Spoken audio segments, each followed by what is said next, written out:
కదా నీ కథ ముగింపులేనిదై సదా సాగదా ఇదే కదా నీ కథ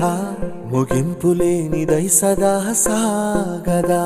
నీ కంటి రెప్పలంచున మనస్సు నిండి పొంగిన ఓ నీటి బిందువే కదా నువ్వెతుకుతున్న సంపద ఒక్కొక్క జ్ఞాపకానికి 100 ఏళ్ల ఆయువుందిగా ఇంకెన్ని ముందు వేచెనో అవన్నీ వెతుకుతూ పదా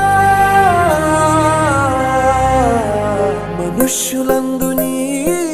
కథ మహర్షిలాగా సాగదా